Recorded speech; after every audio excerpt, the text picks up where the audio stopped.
Let's move on to that. This is one you really should be aware of. I mean, I appreciate that people don't wake up and say, gee, I wonder about economics, I wonder about finance. Not very many people do that. But you really have to know what's going on in the world. And this is the single biggest thing that's going to hit you in the next 15 years. And it's an issue I've been warning about for several years, and that's the shortfall in public sector pensions. But come on, it's already bankrupted Detroit. It's pushed Chicago into junk bond status. It just bankrupted Puerto Rico. And this is another one of those, by the way, hate mail subjects, because I point out that the relentless attack on business by public sector labor union elites hurts their pension investments. Well, it's a fact, but one that clearly some people don't like. So I want to move on to this week's shocking stat. Here it is. The U.S. has $1 trillion in public sector pension liabilities that are uncovered. It's a pension gap covering 24 million government workers.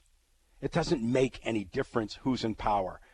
It's about the math. This is imminently predictable. It is coming down the pike, and we're ignoring it. In our last federal election, not a single politician talked about it. But we, in Canada, has about a $245 billion unfunded liability in the public sector at the federal level. But think about this in the U.S. Since 2009, 25 out of 34 states that had Democratic governors in office had to cut retirement benefits for public sector workers. And about the same percentage, by the way, in states with Republican governors. In other words, it doesn't matter what party's in power because, as I say, it's not politics, it's math. You know that Pennsylvania has a $50 billion unfunded pension obligation. It illustrates the problem for taxpayers and retirees alike. I mean, you got to increase the amount of tax revenues, so taxes have to go up, but they're going to go to pensions as opposed to government services. Or you can reduce the benefits, probably a combination. Or increase the retirement age. Just looked at that in Germany. They had a major report out this week in Germany saying they've got to raise the retirement age to 69. Something's going to give, and nobody in the power elite want to talk about it. Nobody in the establishment. The states, by the way, or in Pennsylvania, for example, it's as I say, great example, projected to spend 43% more this year out of their general tax revenues on pensions.